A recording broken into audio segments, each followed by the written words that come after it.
July 2021. It is dedicated to raising human consciousness, promoting self-service, and facilitating a suitable ambience to the speakers in the quest for truth. ISKCON Youth Forum, popularly known as IYF in Delhi, is the youth wing of Sri Sri Radha Parthasarathi Temple, a branch of the International Society for Krishna Consciousness, popularly known as ISKCON. IYF is aimed towards nourishing the hearts of today's youth with the sublime message of the scriptures and helping them flourish in their lives in a wholesome manner. हम विशेष आभार व्यक्त करना चाहेंगे Hansraj college की आदरणीय प्रधानाचार्य professor Rama का, जिनके तत्वाधान व मार्गदर्शन में अद्वैत इस सत्र को आयोजित कर रहा है। साथ ही हमारा विशेष आभार IYF दिल्ली के उपदेशक हिज ग्रेस अरविंदाक्ष माधव प्रभु जी को, जिनके पुरुषार्थ से यह संभव हो पा रहा है। आज का विषय अध्याय 3 कर्मयोग। Today's topic will be chapter 3 of the Bhagavad Gita as it is, Karma Yoga. Shloka recitation by Umakant Tiwari ji. Over to you, Umakant ji. Hare Krishna. Yagyarthat karmanonyatra lokoyam karma bandhanaha tardadartham karma kaunteya mukta sangaha samachara. Shri Vishnu के लिए यज्ञ रूप में कर्म करना चाहिए, अन्यथा कर्म के द्वारा इस भौतिक जगत में बंधन उत्पन्न होता है। अतः हे कुंती पुत्र, उनकी प्रसन्नता के लिए अपने नियत कर्म करो, इस तरह तुम बंधन से सदा मुक्त रहोगे।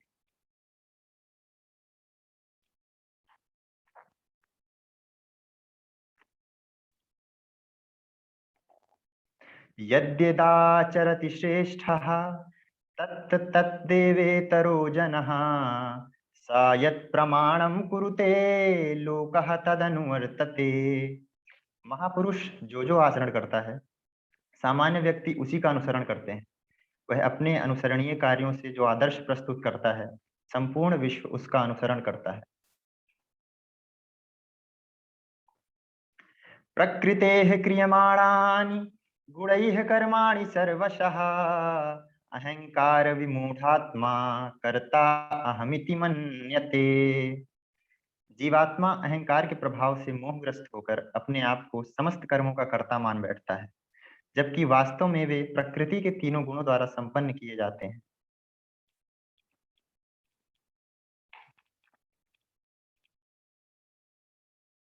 अर्जुन उवाच अथ केन प्रयुक्तोऽयं पापं चरति पूरुषः अनिच्छन्नपि Varshney बलादिव नियोजितः।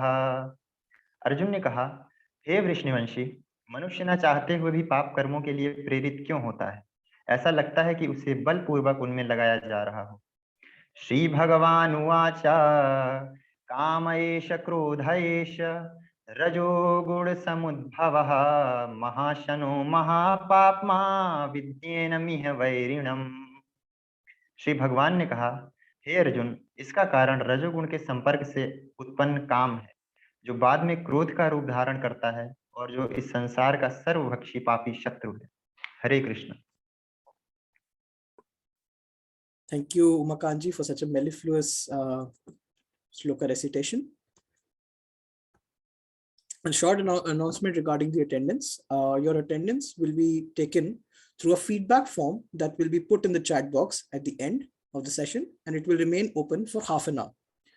People with 75% attendance will only be rewarded the certificate for this course.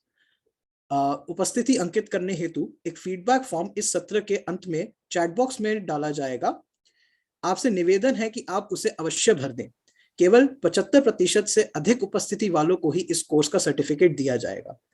यदि किसी ने बिना रजिस्ट्रेशन फॉर्म भरे इस मीट को ज्वाइन किया है, तो आपसे सविनय निवेदन है कि कृपया चैट बॉक्स में फॉर्म डाल दिया गया है, उसे भर सकते हैं तथा इस सत्र में शामिल हो सकते हैं।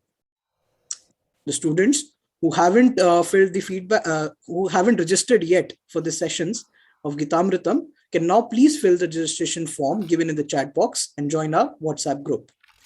Welcoming today's speaker, His Holiness Bhakti Anugraha Janardhana Swami Maharaj. Maharaj is currently a member of the executive board of ISKCON Vrindavan. Maharaj has been compassionately preaching the message of Bhagavad Gita in Canada, USA, Russia, Philippines, and many other parts of the world. So now, as King Prithu prays in the Srimad Bhagavatam, Matam Antara Hridayan Mukha Chuto Vidhatsva Karna Yutam Esha Me Varaha. I want the benediction of at least 1 million years, for thus I may be able to hear about the glories of your lotus feet from the mouths of your pure devotees. We will now request all of you to exude a similar eagerness to hear the message of the Bhagavad Gita from Maharaj. I would now request Maharaj to kindly share the message of the Bhagavad Gita with us today. Hare Krishna.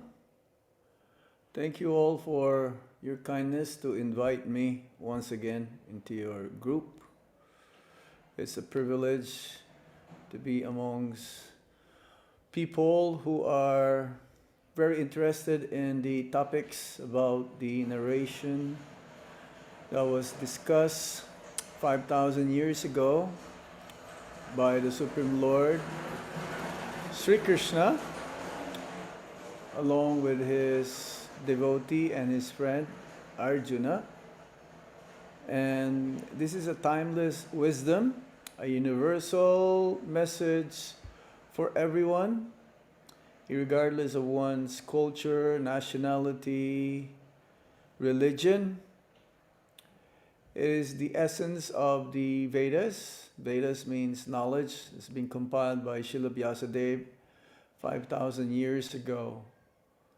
And we've been with you, especially with Aravindakshamada Prabhu, for many, many months, at least 2 years now, since last year. So this is the second year. So I'm very happy to be amongst with you again. If you don't mind, I will chant, just like our tradition, to chant a little bit for 5 minutes or so, the Mangala Charanam, or the auspiciousness, before we start. Is that okay? Yes, sure, Maharaj, sure. Okay, thank you. Jaya Radha Madhava Kunja Vihari, Jaya Radha Madhava Kunja Vihari,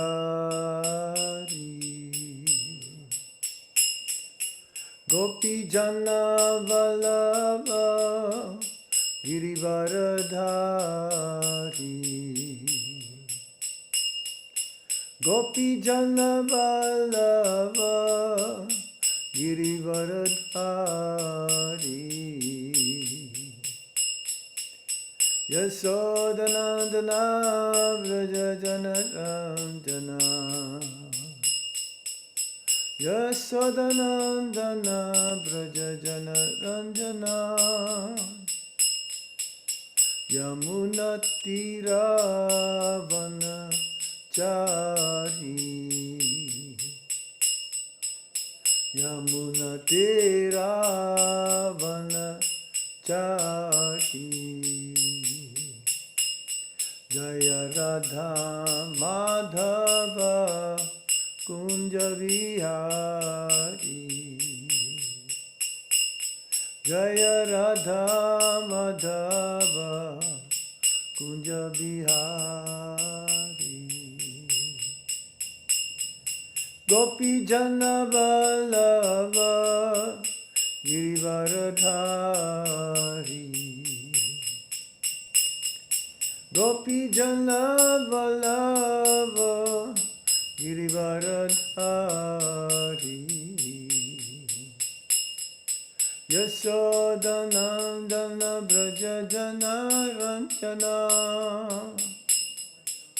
Yasodhanandana Braja Jana Ranjana, Yamunattiravana Chari, Yamunattiravana Chari, Jaya Radha Madhava Radha Madhava Radhe. Jaya Radha Gopinata Radha Gopinata Radhe. Jai Radha Shama Sundar Radha Shama Sundar Radhe. Jaya Krishna Balaram Krishna Balaram Krishna Balaram Jaya Krishna Balaram. Jai Gauranitai Gauranitai Gauranitai Jaya Gauranitai. Jaya Jaya Prabhupada Prabhupada Prabhupada Jaya Jaya Prabhupada Jaya Jaya Prabhupada Prabhupada Prabhupada Jaya Jaya Prabhupada.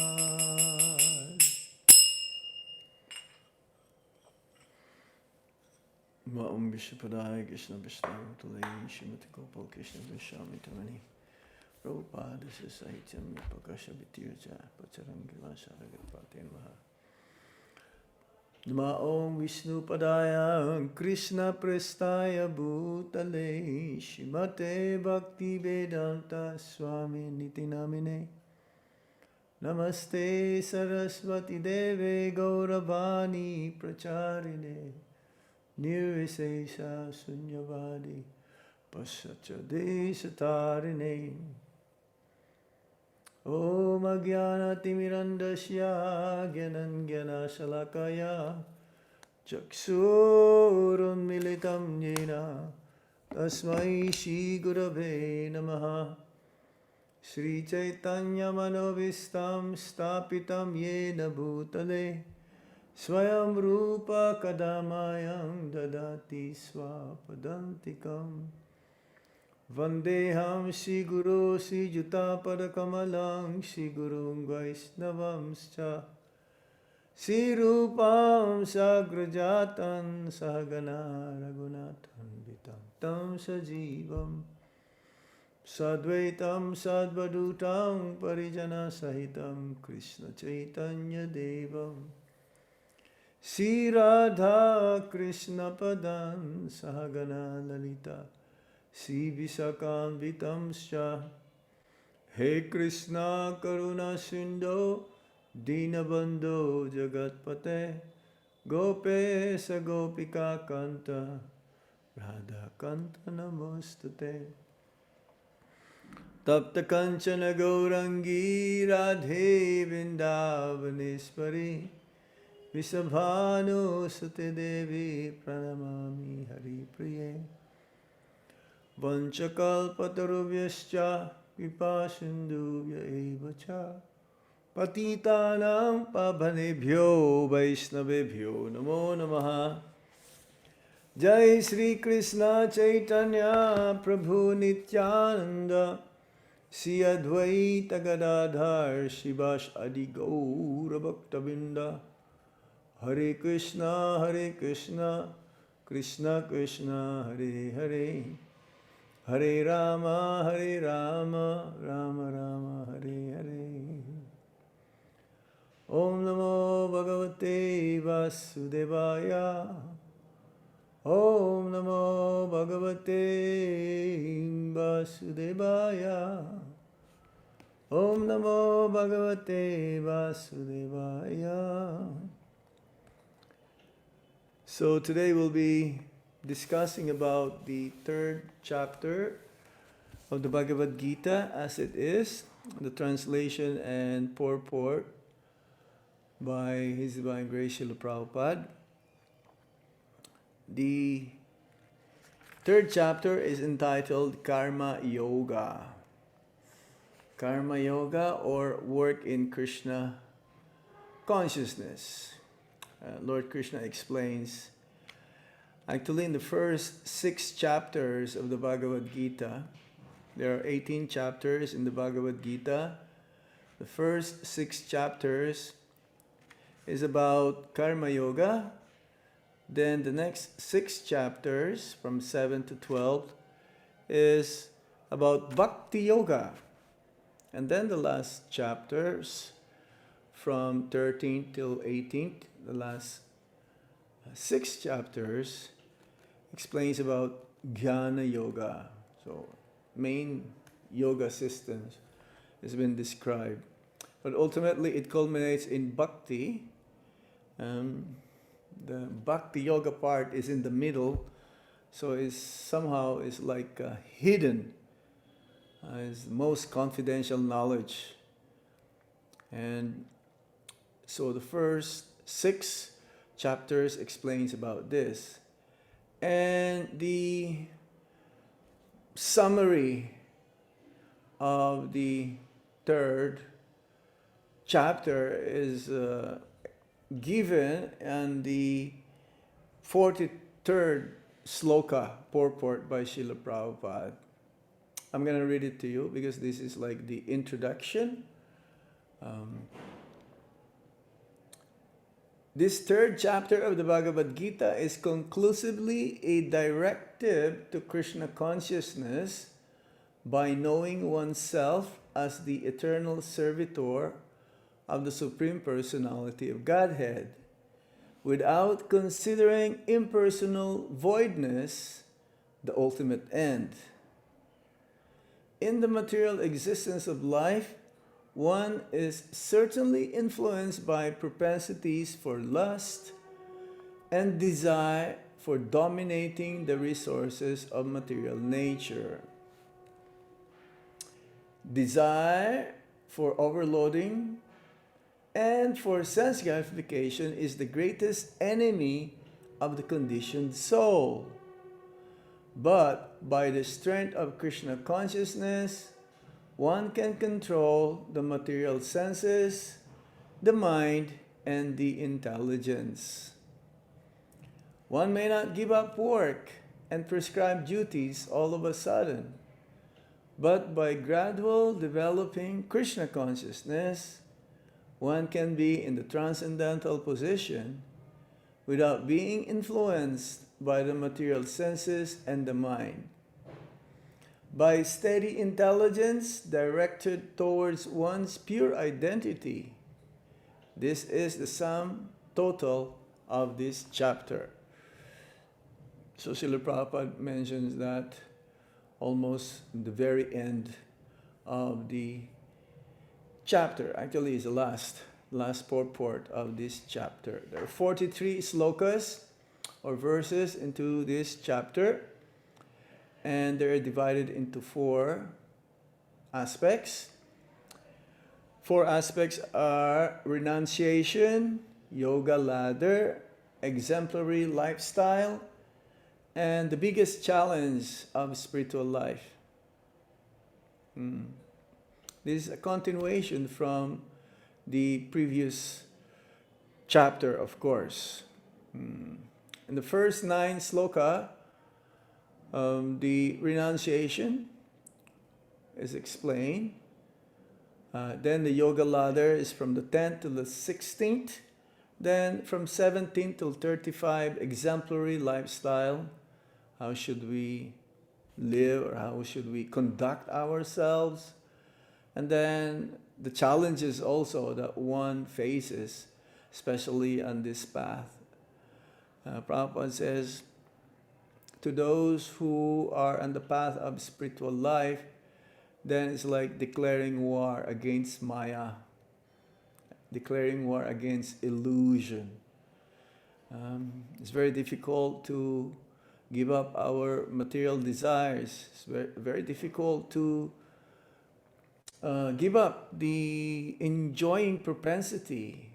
It's very difficult to give up this sense of proprietorship. So how can we do this?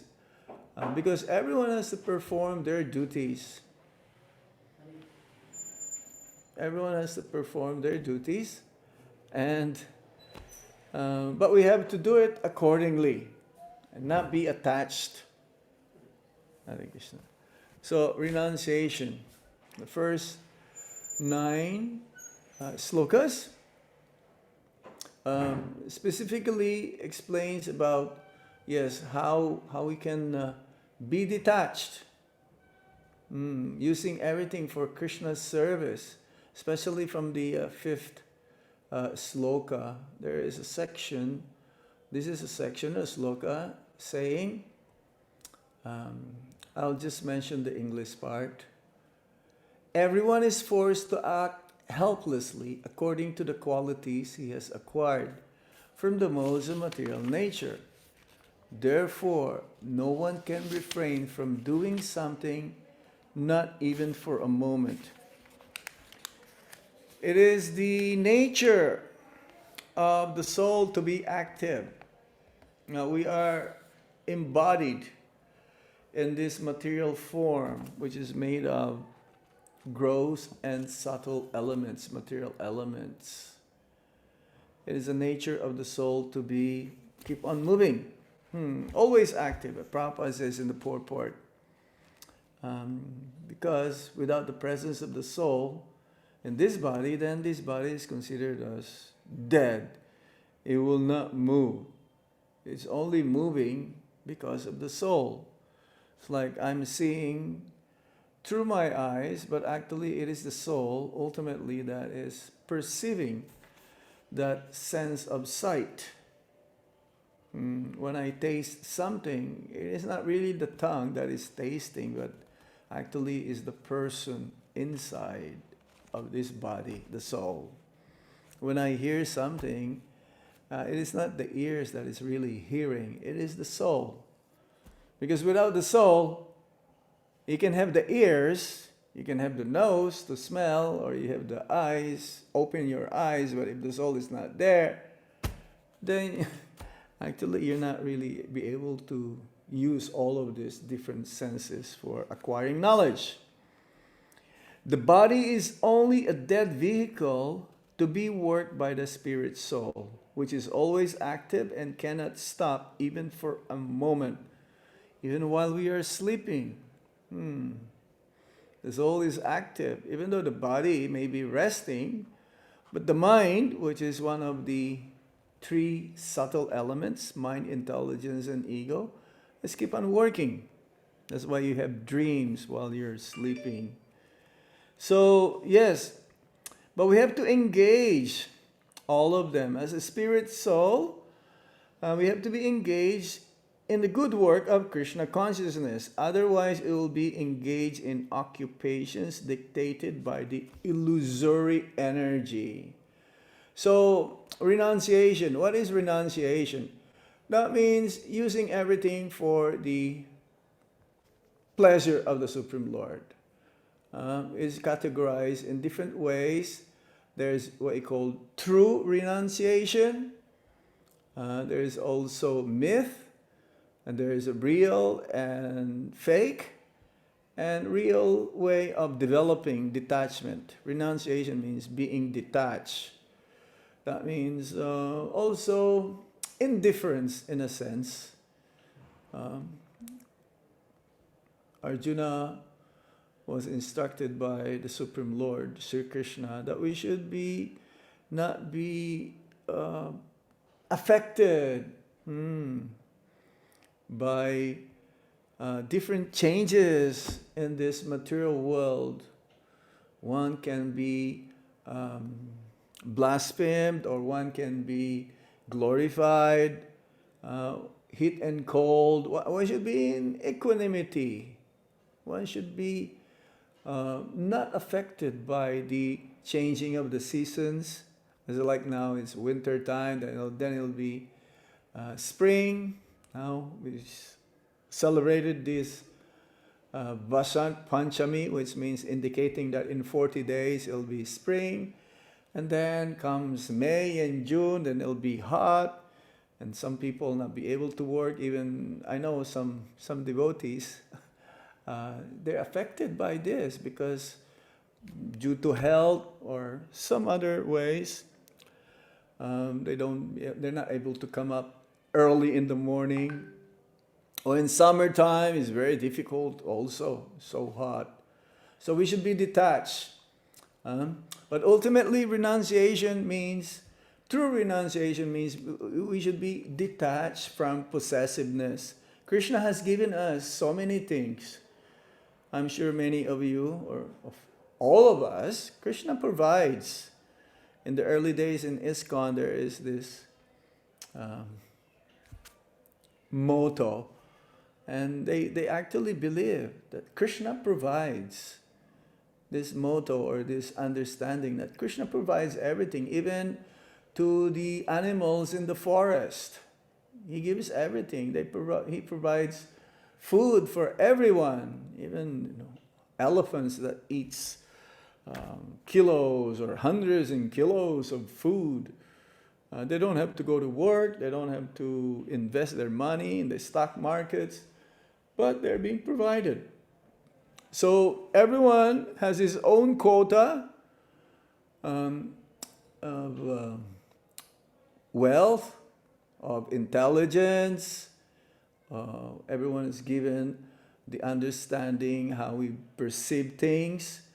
But also we're given possessions of all this different beauty, education, wealth. But we have to use it properly and become detached, because it'll be a cause of our ruination. We should not really enjoy. We should use everything for the service of the Supreme Lord, because if we enjoy the possessions that we have, then it'll be the cause of our sufferings. This is what we call karma. We should be detached. I know some devotees, they join and their parents are millionaires. They're very detached. And the parent says, I'll give you $1 million, just you give up Krishna consciousness. You give up the company of Srila Prabhupada. There was a very, very notable history. One disciple of Srila Prabhupada was ready to give him $1 million. Just give up this process. And he did not care. He was very detached. He was ready to perform austerities, getting up early in the morning, do sadhana, practice Krishna consciousness sincerely. So we're not stopping activities, but we're just using whatever we have for the pleasure of the Supreme Lord. And that's what you mean by true renunciation. Yes, in our movement in ISKCON, we have many, many householders. And many of them are also detached, even though they're householders. They use their place of residence, their ashram, being like a temple. They use them for inviting fellow devotees and have satsanga to perform kirtan and discussion of the Bhagavad Gita. So, yes, a sannyasi is supposed to be renounced. But if a sannyasi, it's like sannyasi means one who's in the renounced order of life.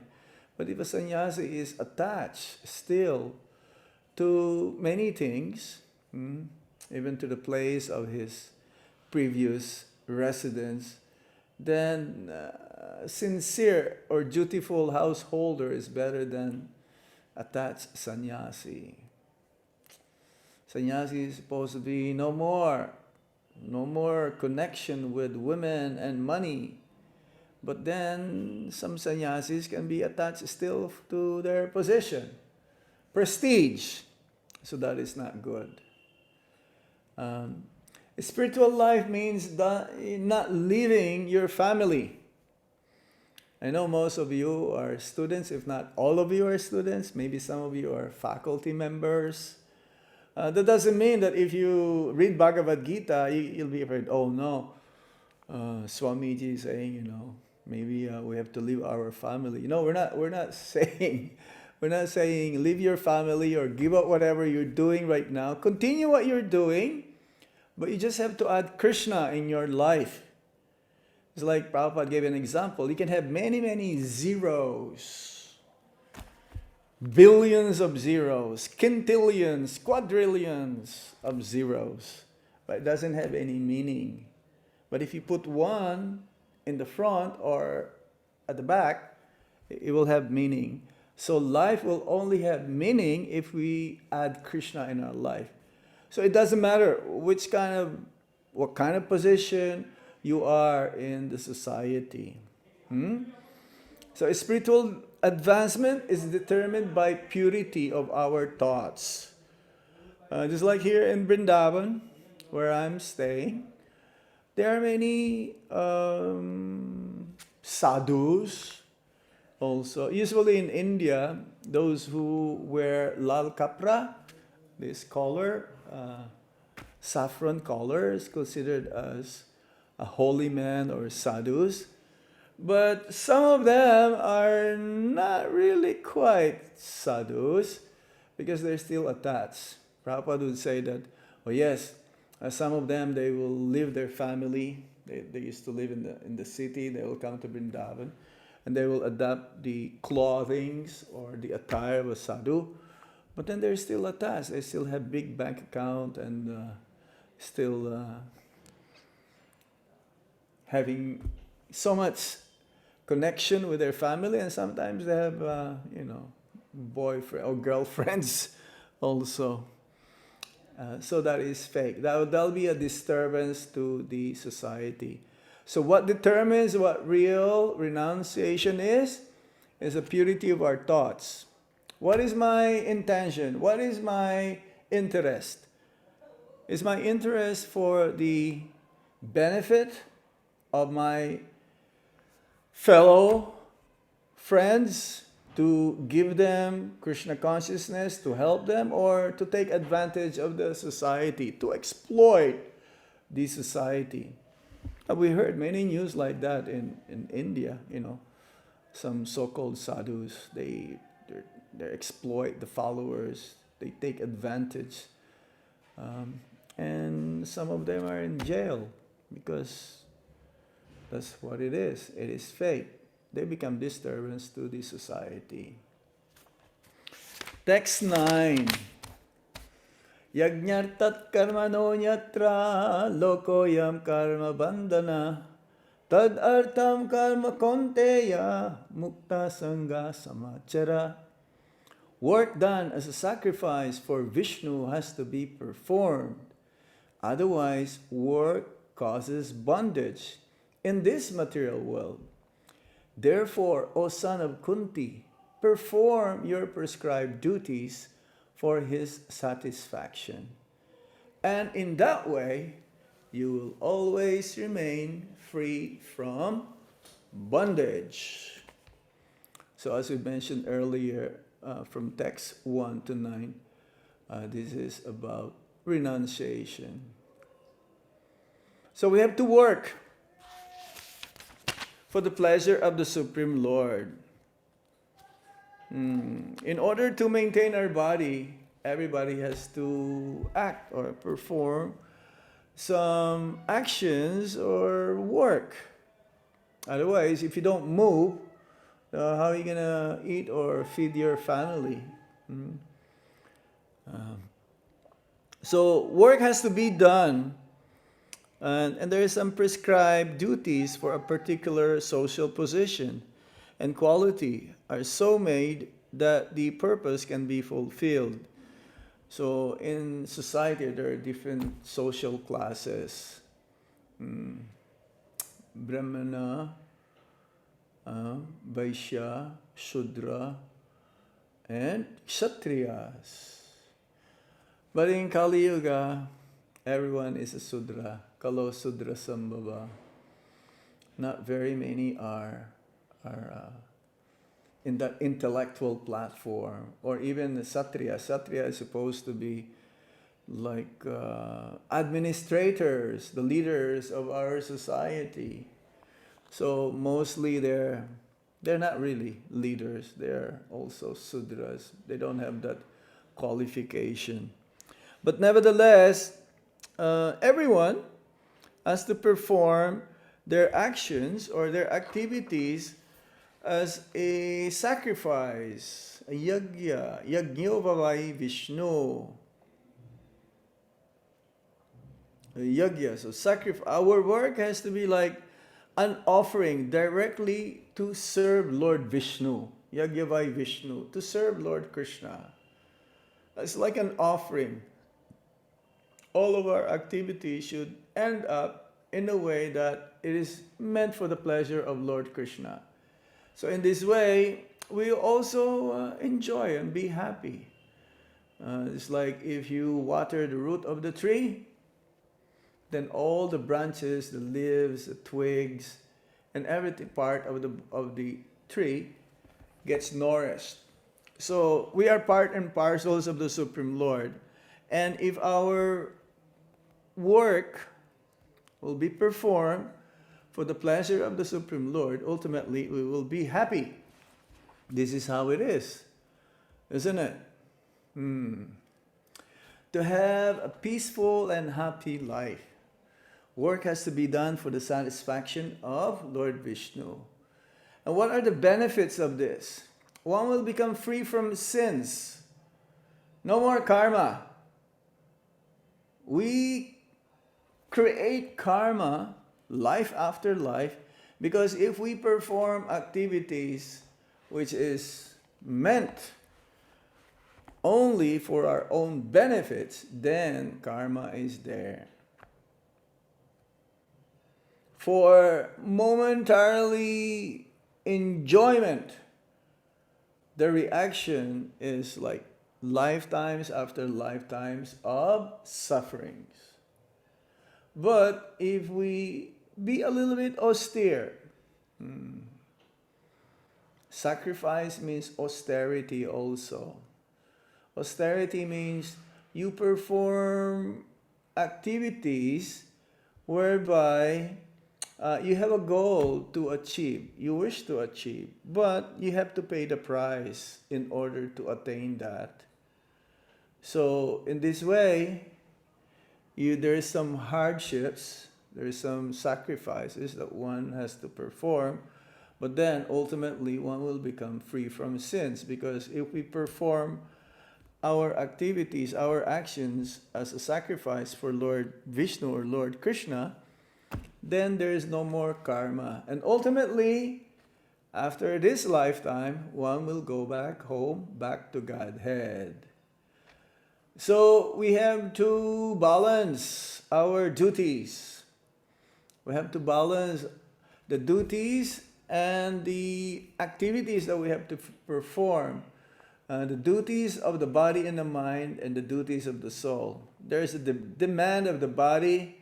The mind has to be the mind has to be focused, and ultimately the soul's duty is to serve Lord Krishna. So all of them has to be balanced, and by offering all of the results of these activities, one's daily activities, in service to God, then there'll be peace and happiness for that personality.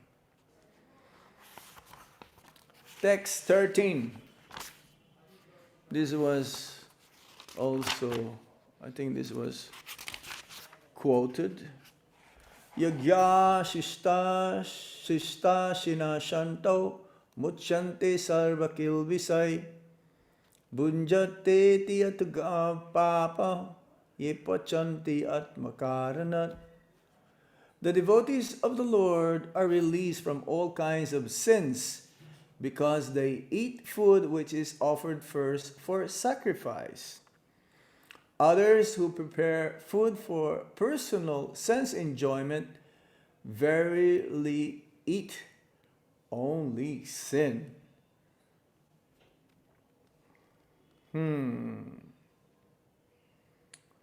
So the devotees of the Lord are called santas. Santas, like it's a Sanskrit meaning saint. It's like in Roman Catholicism, the saints also, those who were pronounced or worshipped as saints, they're also called saints, santa, saints. Why? Because they're always in love with the Lord as it is described in the Brahma Samhita. Premanjana churita bhakti vilochanena santa sadaiva hridayesu vilokayanti. Their eyes are anointed with love of God. Just like in India, the children, or even the Matajis, they put kajal, this black ointment around their eyes. So devotees of the Lord, their eyes also are anointed with love of God. Govinda or Mukunda, the giver of liberation. And whatever they do, they first offer to Lord Krishna. It's like before they eat, whatever they will be cooking, they will offer first to Lord Krishna. This is the nature of how to please the Supreme Lord. So there is a danger here that if you eat foodstuffs which is cooked by non-devotees, even though it may be pure vegetarian, it's like there's so many dhabas in Delhi. You say, oh, this is Jain food. This is pure vegetarian restaurant. Let me go and eat over there. So it is not really safe, because whatever you eat which is cooked by non-devotees, the thoughts, the mind, the consciousness of that person who cooked that food is being transferred to the grains, to the food. So when you eat them, those food is being cooked by non-devotees, you become like them. Your thoughts also become wicked. And if they're thinking of nonsense and sinful activities while they are cooking, so more likely that you will be part of that. Karma is there. So how to become free from sin? Then you have to offer your food stuff to the Supreme Lord and eat only Krishna Prasad. This is part of our diet. We are spiritually sick. We are materially contaminated. So the process of Krishna consciousness is such a way that Prabhupada gave us a formula, a diet, a medicine, how we can become free from the entanglement of this material world, how we can become free from the bondage of this material world by chanting Hare Krishna Maha Mantra, by eating food which is only offered to Lord Krishna, by reading Bhagavad Gita, by associating with the devotees, reading Srimad Bhagavatam, worshipping the deities of the Lord. It's like a complete package. It's a complete package whereby if you follow all of them, then you'll become free from all the anxieties of this world while being in this material world. While even studying in Delhi University, you will not have so much anxiety,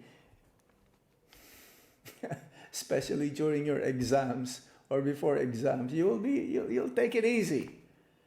You'll be calm because everything is purified in that way.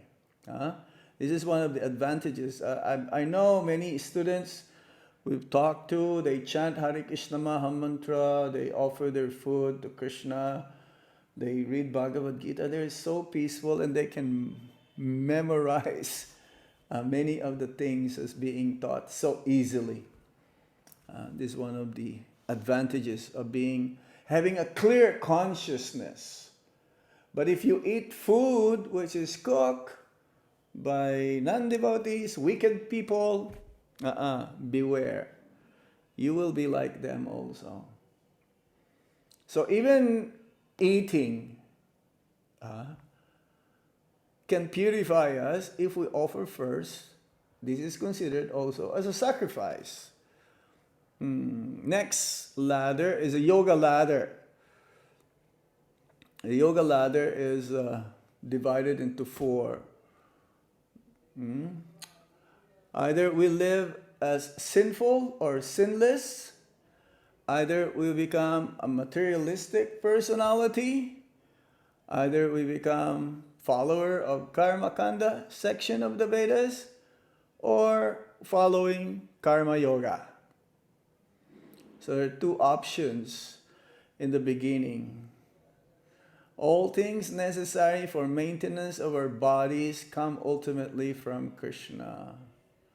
So yes, we have to be extra careful again to be free from sin. If you really want to get out of this material world, which is full of miseries and sufferings, according to the Bhagavad Gita, which is also we can personally, through experience, dukkhalayam asasvatam. So the root cause of sufferings actually is ignorance, which means we have to sharpen our intelligence. We have to understand the message from the Guru, Sadhu, and Sastra. Then we can live a very happy life free from sins, because we will know what to do or what not to do. Now, if one says, oh, I don't care, there is no life after death, I just want to do whatever I enjoy, because after life it doesn't matter. Who knows if there's life after death or not? I just want to enjoy now. Fine. And that enjoying propensity means one will continue to perform sinful activities again and again, which is going to be the cause of one's future more suffering and miseries. So we have to maintain our bodies, yes, but we have to understand that I'm going to use my body for the pleasure of the Supreme Lord, because Krishna is the one who maintains me ultimately. Now there's another section of this yoga ladder which is about materialistic people, karmis. Who are the karmis? Materialistic people. It says that they are almost like an animal, as busy in eating, sleeping, mating, and defending. So there is no difference between four-legged animal and two-legged human form if he is not following any process of spiritual life. The only difference between human form and animal form, Prabhupada says, is that we can take up to the process of self-realization. Yes, self-realization. We become different from the animals. The animals, you can teach them anything. You can teach them how to even speak, but they don't know. For them, that is only alphabets. But for us, we can understand the goal of life, which is to go back home, back to Godhead. They will never understand that the goal of life, in a dog's life, is to go back to the spiritual world. That's not possible. It's not possible. But by the mercy of the pure devotees, some of these animals also can go back home, back to Godhead, by giving them remnants of their prasadam. We have stories in the scriptures that dogs are being fed by Lord Chaitanya Mahaprabhu, who's none other than Lord Krishna, and the puppy went back home, back to Godhead. There was a celestial airplane to pick up that dog in Navadvip 500 years ago. So that is possible. Yeah, materialistic people, they have no belief in the Vedas. They think that the Vedas is just like man-made.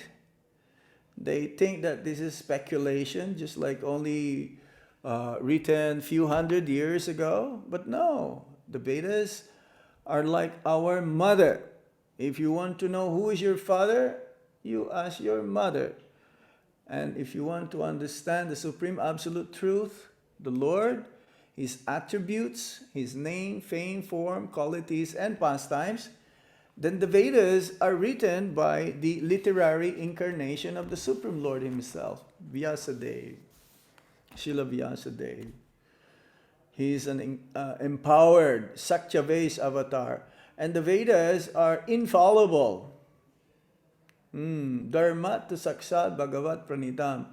The Vedas are not man-made. They're not written by so-called personalities who are just like imagining things. No, Vedas means knowledge.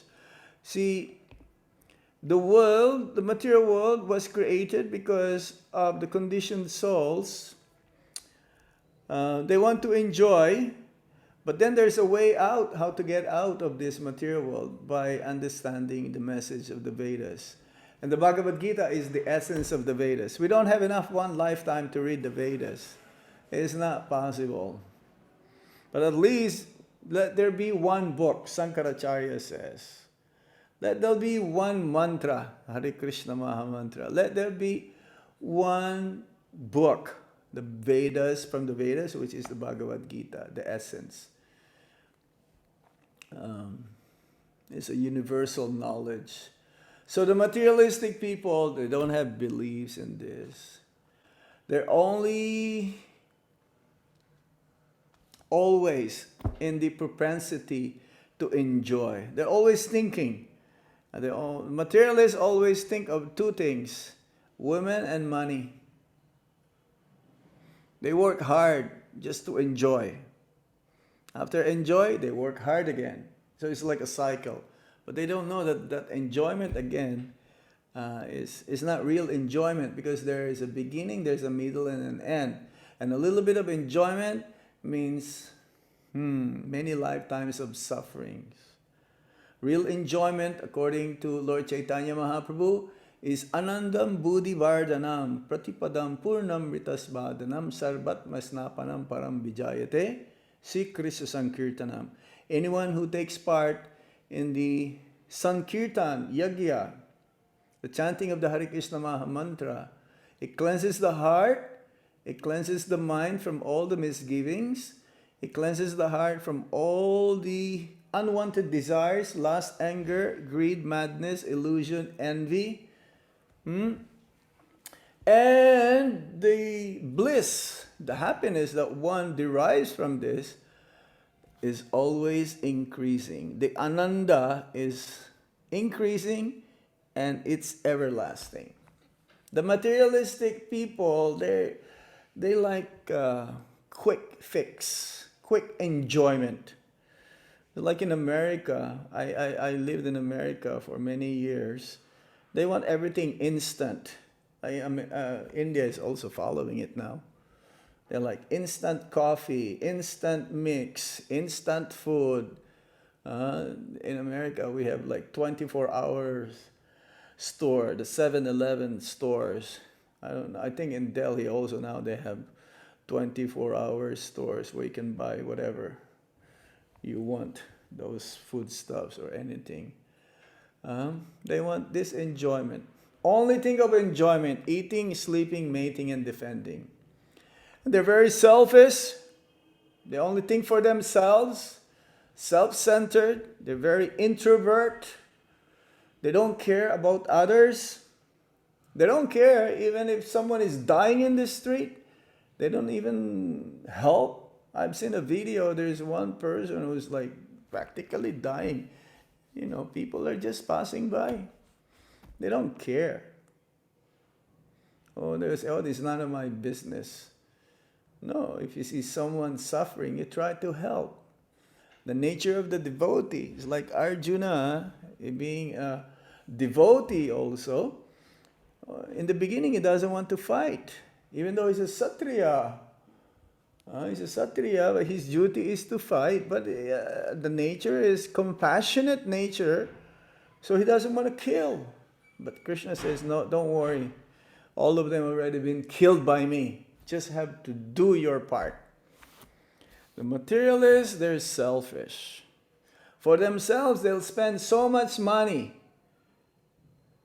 They'll spend so much to enjoy. But then if it's a poor person who's homeless, hungry in the street, they don't even care less to buy some food for this person. Srila Prabhupada says our movement, ISKCON, gives the highest social welfare activity. Because we're not just feeding the poor or giving shelter to them. We're giving them Krishna consciousness. Krishna consciousness means they'll be saved. They'll be saved from taking birth again if they take up the process seriously. The life lesson of this is morality without spirituality is self-centered and relative. It just enhances our convenience. Yeah. Being good is not good enough. Prabhupada says, in the material world, to be good is not good enough. Even good is bad. Doing good to others is still bad because you have to come back for that. The best is to follow the process as chalked out by the previous spiritual teachers from the past and even right now at the present to perform the highest welfare activity, spiritual. We're here to serve the whole world. We're here to propose something, an alternative for everyone, that if they take up this process seriously, sincerely, they will have an everlasting life full of knowledge and bliss. The karmis, they don't have that. They don't. Now the Karma Kanda section, they only accept the Vedas, but they use them for their enjoyment, for a purpose. It's like in the Vedas, it says there are 33 million demigods. Right? 33 million demigods. And each and every demigods actually, they have a corresponding energy that they administer. It's like there's an energy of light, that's Surya Dev. Energy of water, that's Varuna. Energy of rain, that's King Indra. If you want a beautiful wife, you worship Uma or Lord Shiva, beautiful husband, a good husband. So whatever desires you may have materially, you can pray to any one of these demigods. So they accept the Vedas, but because they just want to enjoy and use them, they don't have any inclination towards spirituality. Mostly those who are followers of the Vedas, especially the Karma Kanda section of the Vedas, they want to go to the Swargaloka, heavenly planets. But once you go there, you have to come back again. So it's not advisable. You have to come back again to the earthly planets, in the Mrityuloka, the middle planetary system, and then start all over again. Karma Yoga. There are two parts of this, Sakama and Niskama. We'll just describe this quickly. Sakama means futility of material life, acceptance of the Supreme Lord, and interest in spiritual life, offers a part of his gains to the Lord, but still have some selfish motive. Sakama. They still have some material desires. They know that material life is not the best. It is futile, it's temporary. Okay, they accept the Lord and they have a little bit of interest in spiritual life. They offer partly whatever they have, but then they still have material desires to be fulfilled. Niskama means no more. Niskama Karma Yoga. No more material desires. Becomes more serious in spiritual life. Accepts only the portion necessary for the maintenance of body and family. Usually those who are in this section, Karma Yoga, the Nishkama, Means they know, they offer the results also of their activities, portion of it towards the activities of spreading Krishna consciousness or for the pleasure of the Supreme Lord. Offers balance in the service of the Lord. Though he works, he is detached from the results. So he's working because, as we mentioned earlier in the early part of the discussion, is that we cannot exist without working. So he will work, but then also at the same time, he's not detached of the result. Why? Because he offers the results to Lord Krishna and to the devotees who are helping spread the Krishna consciousness. Like there is a formula, Srila Rupa Goswami, one of our acharyas, says 50% is like for the propagation of Krishna consciousness. It's like whatever net. Like at the time of his retirement, he gave 50% to spread Krishna consciousness, 25% for his family members, and 25% of total accumulated wealth that he has for his own, like in case of emergency. Now that's very difficult to follow, but that is what you call renunciation. Rarely people give even 1% of their income for the propagation. It's like in some religions they have this quota, 10% of what they have. So that the more you give to Lord Krishna, then the more you'll become detached and the more you will become free from the propensity to enjoy, which will lead to more and more karma, which will later on also will be the cause of future birth. Hello. Okay. Text 21. Yad yad acharati shreshtas tat tat eve taro jana sayat pramanam kurute lokas tad anuvartate. Whatever action a great man performs, common men follow, and whatever standards he sets by exemplary acts, all the world pursues. So this is a very nice verse. Because we always require a leader who can teach us by his practical behavior. A leader cannot teach the public to stop smoking if he himself smokes. Lord Chaitanya said that a teacher should behave properly before he begins teaching.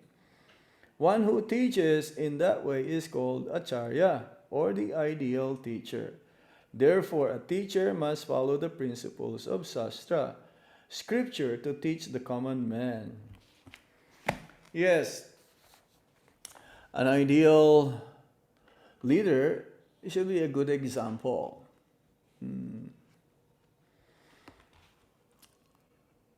Especially in spiritual life, they should be free from 4 defects: tendency to commit mistake, tendency to cheat,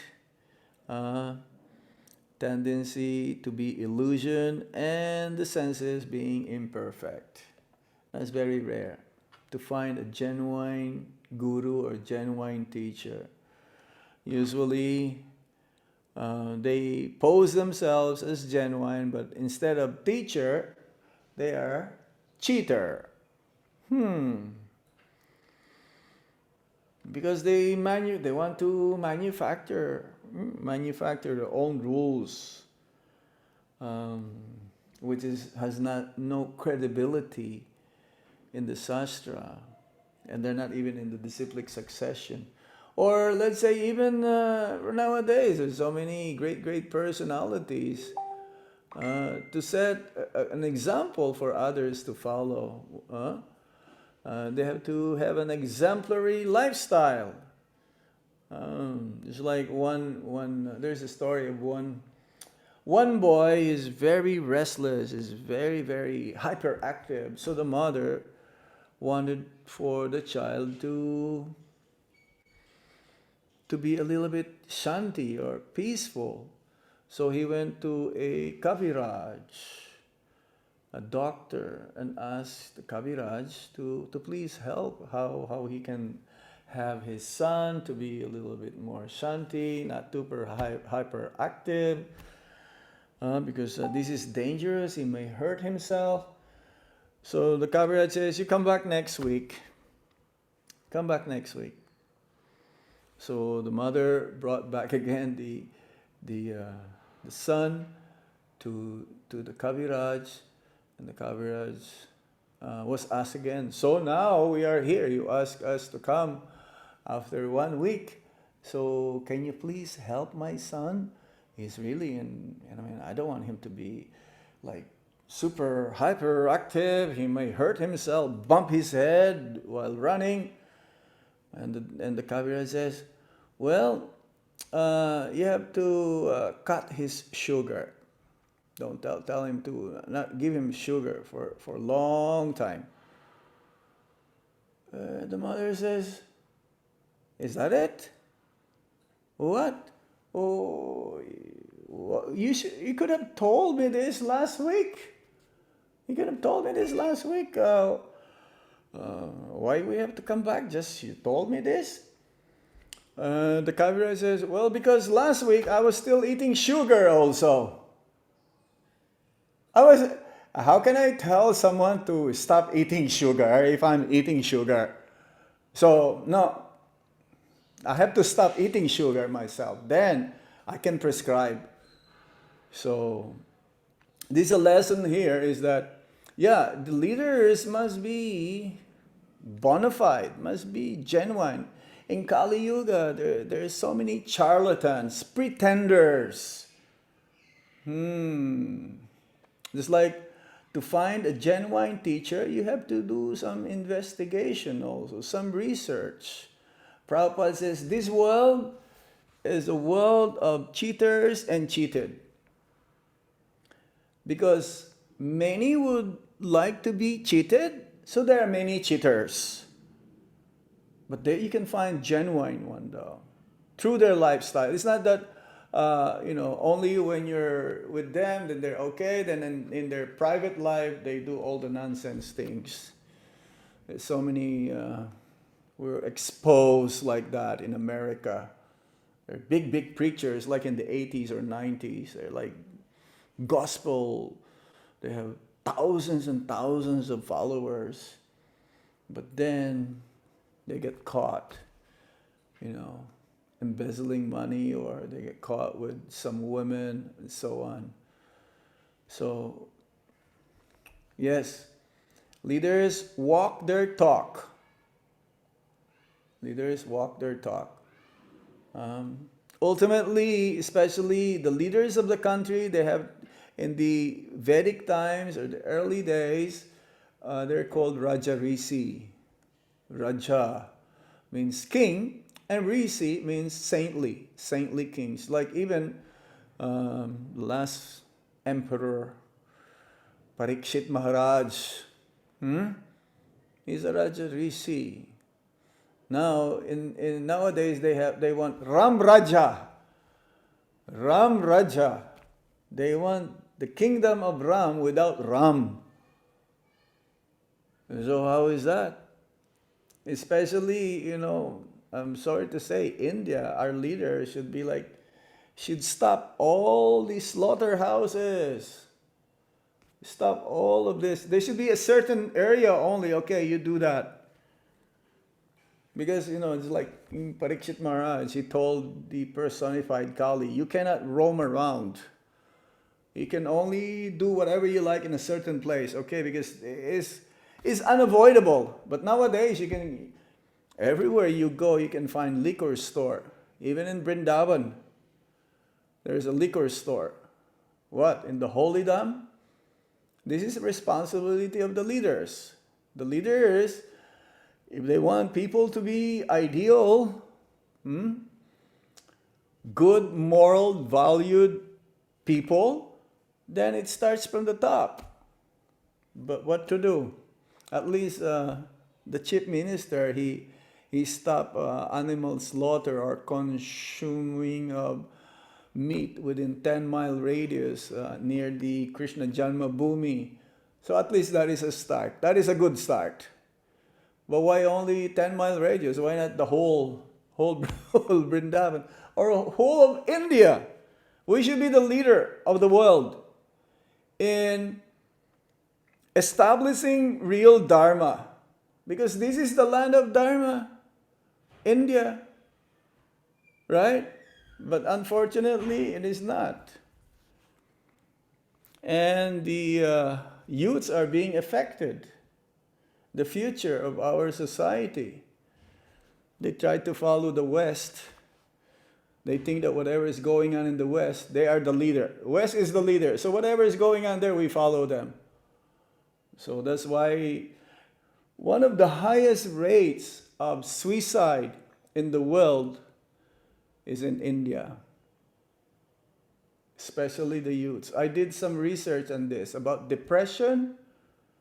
Our youths in India are like one in the top 10, maybe top 5. So many depressed. And this is responsibility of the leader. If they're not taking care of the people or the subjects, then the whole world suffer. A leader teaches by his conduct. Sometimes he gives instructions also. Yes. An example is better than precept. There is a saying like that in English. An example speaks louder than words. What is the use of my words if I don't do what I say? It will not make sense. But if I act properly through my example, others will also become inspired. Others will be following in my footsteps. This is an actual leader. Even if he doesn't open his mouth, but by his actions, people can see, hey, he's genuine, he's real. So we should look for this kind of leaders or inspirations or teachers who by their examples can help us both materially and spiritually, foremost. All right, the next, we're almost there. Text 37. How much, Aravind Daksha Prabhu, how much more we have time? Do I have like 15 minutes more? Is he there? I don't think Maharaj is there. Okay. But I think we can leave the last 15 minutes of the session for the questions. Okay. From the What time are we supposed to stop? I think Maharaj, we can go until 7:45. Okay. We can take some questions. Okay. We're almost there, okay? Oh, hold on. Let me turn off this heater. Just a few seconds.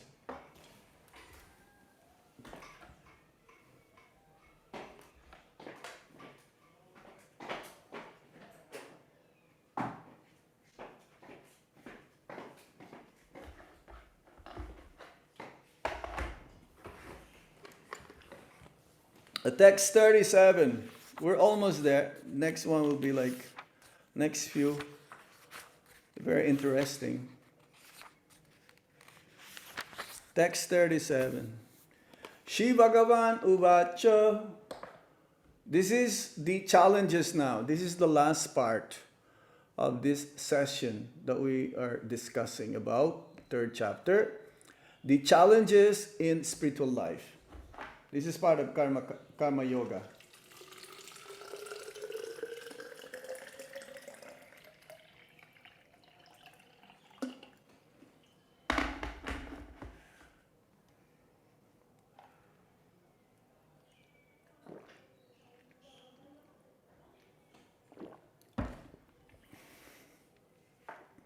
Shri Bhagavan Uvacha Kama Esa Krodha Esa Raja Guna Samudbhava mahasano mahapapma vidhi enam iha vairinam. The Supreme Personality of Godhead said, "It is lust only, Arjuna, which is born of contact with the material mode of passion and later transformed into wrath, and which is the all-devouring sinful enemy of this world." So this is the biggest challenge that we're facing here in spiritual life. In spiritual life, our spiritual master says, it is like a razor's edge. We have to be careful. Like when we go and do our shaving, we have to be careful how to use the blade. Because a little bit of inattentiveness, we can cut ourselves. It has to be like really like being careful and concentrated on what we're doing. Focus. So specifically in spiritual life, we have to be always on guard. It's like in America, they have this radar detector, the policeman. So if you go speeding, or in India also, they started to have that now also along the highways. They have a radar detector, speed radar detector, and if they know that you're speeding, it will register that you're speeding, and they'll give you a challan, or you can give a little bit of bakshish. They will let you go. You don't have to pay. You don't have to go to the court. But in America, they have this also radar detector that if there is a policeman holding his speed gun and the driver of a car, he has a radar detector, speed gun detector. So he will know that he has to slow down. So similarly in spiritual life, we have to be like this because our senses are considered as really wild, that our tendency always is to enjoy, especially the opposite sex.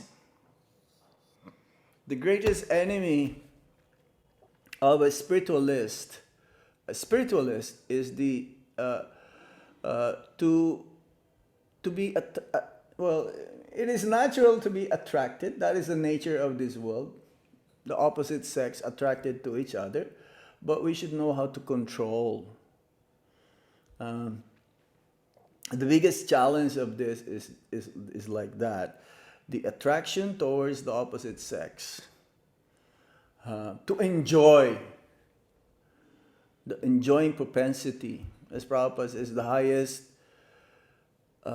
pleasure that one can derive in this material world is through sex. So that is the enemy number one. Lust. The opposite of love is lust. The opposite of praying is lust.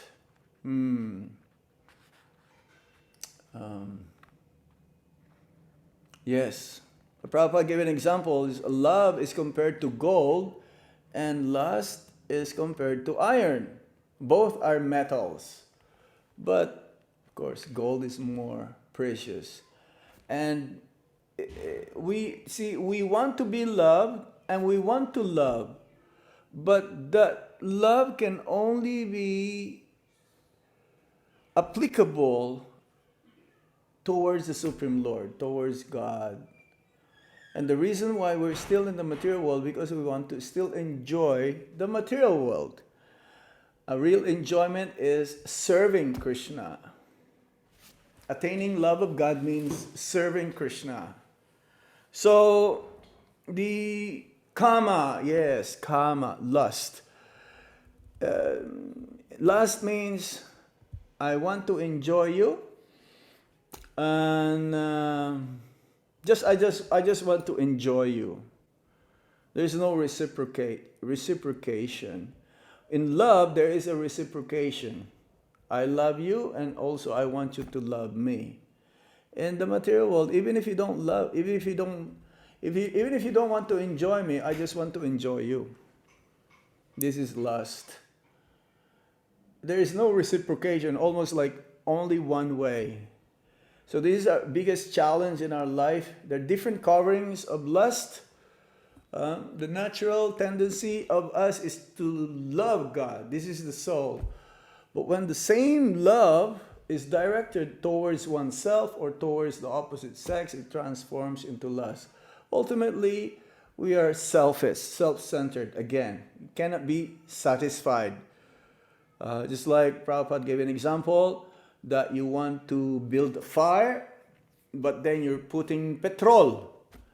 So you'll not be able to extinguish, or you want to extinguish the fire. There is a fire. You want to extinguish the fire, but then you're putting petrol. And therefore, it will not be extinguished. You have to put water. So we have to ultimately get rid of this lusty desire, not by fulfilling our desires, but to have an alternative. To have an alternative. Transposing our attention towards pleasing Krishna or the Supreme Lord.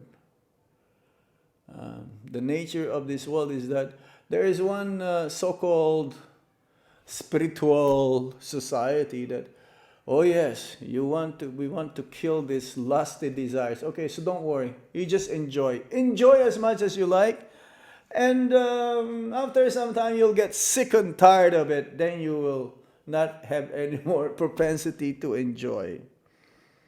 It's not possible. It's not gonna happen. We have to transfer our lusty desires into loving Krishna, because it's never satisfied. So there are different coverings of this lust. It says in the Bhagavad Gita, text 38, fire covered by smoke, mirror covered by dust, embryo covered in the womb. So there are different levels. We say that when there is a smoke, there must be a fire. And when there's a mirror, it's covered by dust, you cannot see yourself. And the embryo, there in the womb of the mother, there is a child there. So different degrees, different levels of lust. The more one gets thicker and thicker, the coverings, then the more it's difficult to uncover. So watch out for this dangerous enemy. Otherwise, one might end up in lower species of life. Prabhupada says, if you want to have sex, you can be like pigeons. Pigeons, they have sex every few seconds or every few minutes. Monkeys are like that also. We've seen this in Vrindavan. Very obnoxious. It's not really enjoyment. So how to conquer lust? We have to regulate our senses, engage our mind in chanting Hare Krishna and studying Bhagavad Gita. Our mind should be conquered. The mind cannot be inattentive. Inattentiveness means thinking others besides Krishna. The mind should be always focused on Krishna. Meaning, the instructions, we should always remember his instructions from Bhagavad Gita and chant Hare Krishna Maha Mantra. So one may ask, hey Maharaj, Swami Ji, I'm a student, how can I do that? My focus is in my studies all the time. How am I be able to think of Krishna all the time? Well, it's not so easy, but you can. You see, if your ultimate goal ultimately is that, yes, I want to be Krishna conscious, and after my study I will try to work hard and I would like to have a nice Krishna conscious family, that is also Krishna consciousness. I know it's very difficult to focus on your studies at the same time chant Hare Krishna, but then you have to keep some time chanting Hare Krishna in the morning. Keep some time to study Bhagavad Gita. So your consciousness is now elevated. It goes higher than the modes of material nature, and therefore you'll be able to overcome the dictations of the senses and the mind to enjoy with the sense objects. It is possible, but a little difficult. So we have to make our mind our friend, and this is possible by controlling, because the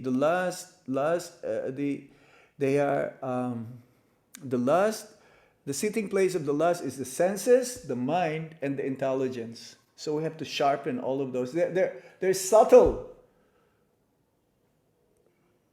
material elements. We don't see them, but they can bother us. They can give us a real hard time, especially the mind, the sixth sense. So we stop here. We talk about renunciation, the yoga ladder, exemplary life, and the biggest challenge that we face in Krishna consciousness, to be happy and peaceful.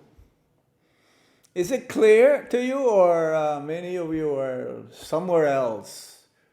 Yeah. Huh? I need some feedback. I need some feedback. How many? 194. My gosh, that's a lot of students there. I need some feedback, some reflection from what you've heard, and if there's any questions as well. Yes, Maharaj, the description was quite crystal clear, and thank you for that. We have in the sessions we have a system wherein the students they put their messages in the chat box, the questions, Okay. and I can read them out to you, and you can maybe answer them for the students. All right. And that makes the process a little more smoother. So any one who has questions to ask from Maharaj, they can ask their questions. They can put it in the chat box. Okay. So there is one question, Maharaj. What daily activities should we practice to learn love of God? Again, what is that again? What daily activities should we practice to learn the love of God? What daily activities should we practice to learn the love of God? To learn love of God. We discussed that for the last one and a half hour or something. Chant Hare Krishna sincerely, attentively, not like a parrot. A parrot can chant Hare Krishna Mahamantra, but then not attentive. When you chant Hare Krishna, be focused on the sound vibration. Okay? Just try to hear. Don't think of anything else. Don't open your social media texts or pictures. No computers, no nothing. When you chant, just chant. Another way, we mentioned that also, offer your foodstuffs to Lord Krishna. What do you do in the dorm? You cook, or somebody cook for you? Or you live at home? I think most of you live at the dorm, right? Huh? Right now, Maharaj, I think the students are there at their homes because the universities are not open yet because of the lockdown. So Wow. they're at their homes. All right. So you can cook. You can tell your mama and papa to please cook vegetarian food stuff for me. Okay? And offer to Radhe Sham or Gornitai. Right? That's one way. You read Bhagavad Gita every day. There's a saying in ISKCON, a sloka a day, keep Maya away. You meditate on the sloka. I read Bhagavad Gita every day. There is no day that I will not read, even though others may say, oh, Bhagavad Gita, okay, this is very simple. No, Bhagavad Gita is so deep. You know, we can talk for hours and hours in the Bhagavad Gita. There's Shrimad Bhagavatam also, the intermediate study. And there's Chaitanya Charitamrita, Nectar of Devotion. We have so many books in ISKCON. Prabhupada wrote many translations and explanations of these transcendental literatures. Come to Vrindavan. Of course, you cannot come every day, but you can visit our website every day. You can have darshan of our deities. Radhesham, Krishna Balaram, Gornita. You go to iskonbrindavan.com. Okay? iskonbrindavan.com. If you have darshan of the Lord, it's like you're being also here in Vrindavan. Keep them in your mind during the whole day and you'll be happy. You'll be peaceful. Maya will not be able to touch you if you're determined. Okay, associate with the devotees whenever there's a class like this. Always come. I know it's a little bit austerity for all of you. Maybe some of you find it boring, but it's not. It is not. It is really. I'm really happy to see so many participants in this. This is like one of the most participants that I've seen. Almost 200 in my programs in Zoom. Is that okay? Whoever asked that question? Yes, Maharaj. I think that was a very befitting answer for the question. We have Okay. other questions as well.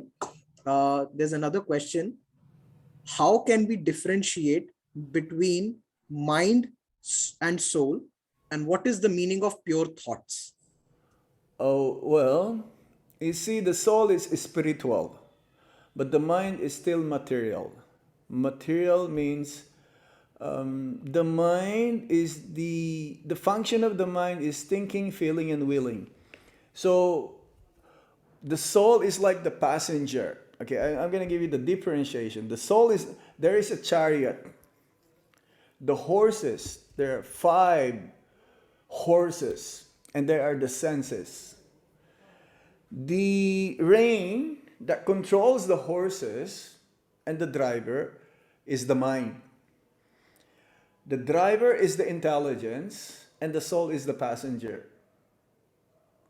So the driver should know where he is going, but he has to control the wild horses with the reins. Okay? So if the reins is not so strong, it'll break. And who's going to suffer? Is the soul. The soul will be like, what's going to happen to me? Something is going to happen to me. I'm going to die. I'm going to die. Of course, the soul doesn't die. The soul, there is no death. It's eternal. It's everlasting. So, yes, the symptom of the soul is consciousness. What is that consciousness? That consciousness means whatever you're always, where your thoughts are. The function of the mind is thinking, feeling, and willing. Shall I do this? Shall I go and listen to Swamiji tonight, or shall I just go and party with my friends? I think I should just go party with my friends. But no, you decided, oh, I like to listen to Swamiji tonight. That is the mind. Okay? The soul is just there. Whatever the thoughts goes, the soul cannot change. So you have to purify. Higher than the thoughts is the intelligence, the driver. But higher than the driver is the ego. We have to understand we're not this body, we're spirit souls. Our consciousness should be always, I'm a servant of Krishna. I'm not servant of my senses. I will only do everything for the pleasure of God. of Krishna. And if my consciousness is like that, then you're acting soul proper. Anything besides that, you will have karma. So the mind has to be really curtailed by proper use of intelligence. How do you properly use intelligence? By acquiring knowledge from the Bhagavad Gita. And the Bhagavad Gita says, you're not this body, you're servant of Lord Krishna. Krishna is a supreme. You have to serve him. How do you serve him? By hearing and chanting, by discussion. We're serving Krishna like this. It's like if we utter the name of Krishna, we get Krishna's attention. And that is a service. You come to Vrindavan, you go to Parikrama, you go over done Parikrama, that is service. You eat Krishna Prasad, that is service. You hear the discussion about the topics of the Supreme Lord, that is also service. That is the nature of the soul. To always hear and chant the name, fame, form, qualities, and pastimes of the Supreme Lord. The mind is always putting us into trouble. Very tricky. Very tricky. Always making plans. How to be comfortable. How to be happy in a wrong way. Real happiness is only by serving Krishna and association of the devotees, like what we're doing right now. You cannot find higher than this. I don't know. I mean, I've been practicing since 1984. If you have an alternative, you please let me know.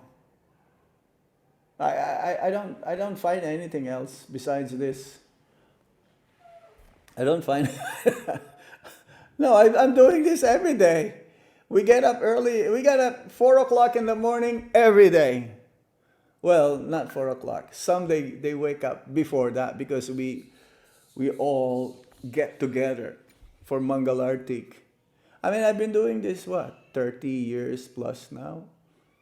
35? Yeah, 1984. Yeah, it's like quite a 37 years. And I'll be 60 soon. Do I look like 60? Not at all, Maharaj. Not at all. Not at all. Kumar Prabhu? No, not at all, Maharaj. You look Because quite young and fresh. we do this every day. You will never get old. The soul is eternal. The body is temporary. But you compare to another 60-year-old materialist sit besides me, I'm sure he'll look really old. Because they waste their time for sense enjoyment, for material pursuit. So the soul is ever young, it doesn't get old. The body may get old, but our activities is eternal. Okay? Anything Yes, Maharaj. else? Yes, Maharaj. We have many questions coming in. So thank you for sharing a good, exclusive, perfect method for controlling the mind as well. There is another question which you had covered in the class also, but I think it's a little unclear to some, which goes, should everyone renunciate worldly relations? If that happens, how will the world work? No. Not everyone lives in the temple, isn't it? Not everyone lives in the ashram. You have to work. You have to do your whatever duties you have to do. All you have to do is read Bhagavad Gita, chant Hare Krishna, take guidance from a bona fide spiritual master. You need a teacher. It's like you need a teacher in Delhi University to teach you that subject that you require in order for you to get your degree or your diploma or your certificate, isn't it? So you just continue what you're doing in spiritual life. If you really want to be serious, you need a guru that can show you proper things to do and what not to do, proper direction. I can give you advice. You don't have to shave your heads like I do or we do. You don't have to put, well, you can put tilak, of course. I don't know if it will be allowed. You can put water tilak when you go to your university. That is also tilak. Then you'll remember, oh yeah, I put on tilak this morning, but it is invisible. You can do everything same. It is only the change of consciousness. You don't have to be a, you can be a grihasta, you can be a householder, but a responsible householder. Okay? We're not telling you, all students, you drop out right now and join the ashram. We're not telling you this. You continue, you continue what you're doing. Be as you are. But you should have like a long range future outlook, what you want to be in the future. Are you just going to be like a regular corporate person in a big company like Tata or Birla or whatever and waste your life? No. You have to prepare now what you're going to be. You have to be strong now spiritually. This is the procedure that we're trying to help you for your future now and mostly for your future. Okay? Yes, Maharaj. I think you're answering the question so nicely that the students are having so many, so many questions to ask and they want to interact with you. So I think we can take a couple of more questions. Right. If you allow, Maharaj. No problem. There is another question which is quite requested in the chat box, which is why most of the historians don't believe in God and they write books declaring that there is no God in history, although we have scriptures like the Bhagavad Gita. Yeah. This is a tendency of this world, atheism. For them to see is to believe. The number one opposition that we're facing actually are the scientists or these so-called academicians. Their knowledge is not perfect. Their knowledge is only based through their experience. For them to see is to believe. No, we have to accept the Shastra or the scriptures, the Bhagavad Gita, based from not just history. Like right now, if you go to Kurukshetra, Jyotisar, the place where the battle occurred 5,000 years ago is still there. But not just that, but when you read Bhagavad Gita, you actually realize that this actually makes sense. This cannot be man-made.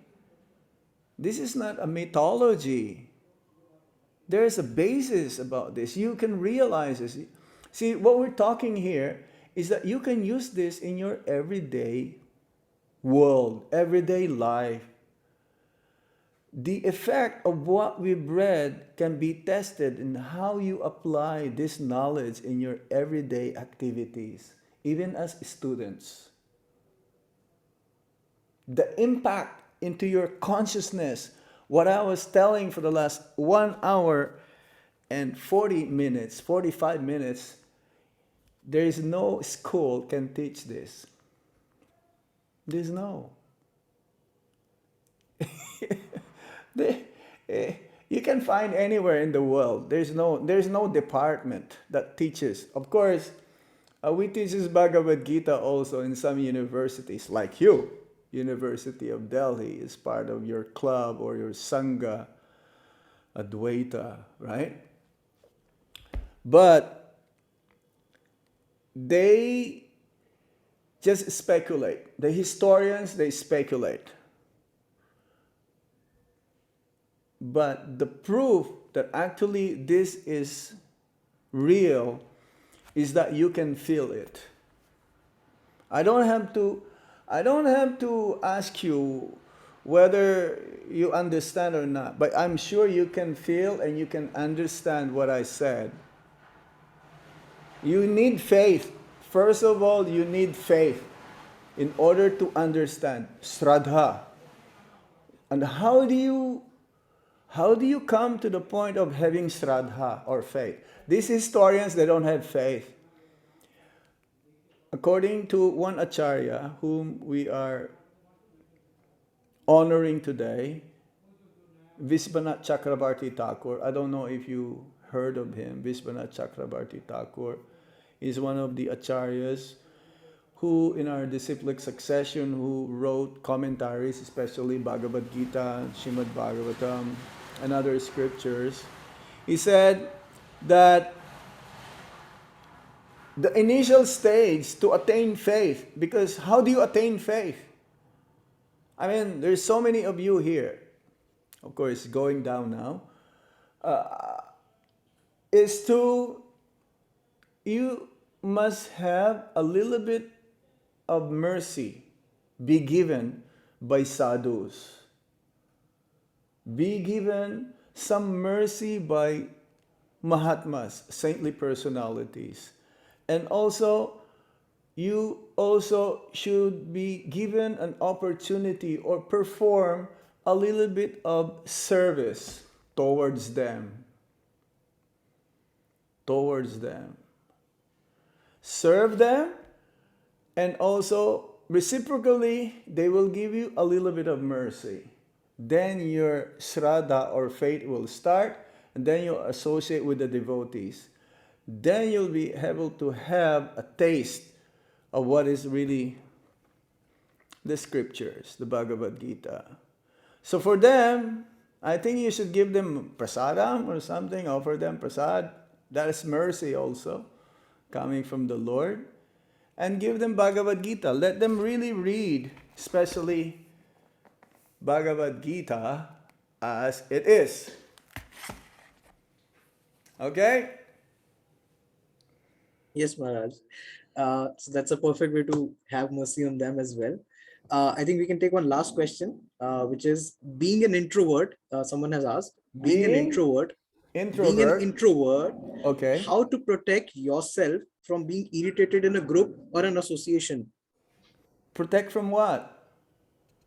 Protect yourself from being irritated in a group. Why will you be irritated? Maharaj, I think because the person has asked, because a person is an introvert, so going in a group or association of saintly, as you had mentioned. So open up yourself. Open up. Be friendly. I mean, how can you go back home, back to Godhead, if you are self-centered? You want to go back to Godhead? Open up. Accept who you are. Value who you are. Respect who you are. Then you'll have respect for everyone. Value who you are. Usually the introvert, they're like self-centered and they don't care. No. Learn how to care for others as well. Learn to share what you have. Everyone has something to share. It doesn't matter what it is. Even a little bit. So, yeah, you have to let others break the ice, so to speak, so that you'll be able to open up yourself. And if you chant Hare Krishna Maha Mantra, you will love the whole world, not just yourself. Okay? Whoever is that introverted, centered, self-centered personality, you will love the whole world. When you love Krishna, you love everybody. When you love yourself, you love nobody. That was a strong answer, Maharaj. Thank you so much for answering these questions. Okay. And I think we can do with the session. So, as the scriptures enjoin, sadhu sanga, sarva shastra kaye, lava matra sadhu sanga, sarva siddhi hai. So the verdict of all the revealed scriptures is that by even a moment's association with a pure devotee, one can attain all success. So you would like to take the opportunity to thank His Holiness Bhakti Anugraha Janardhana Swami Maharaj for providing us with his valuable association and sharing with us the message of the Supreme Lord, the Bhagavad Gita, and even answering our honest queries and doubts. So the students who did not register till now and have not filled the registration form yet for Gitamritam, the link has been provided in the chat box. You can register for the sessions, for future sessions, and join a WhatsApp group as well. Thank you everyone for being a part of this session.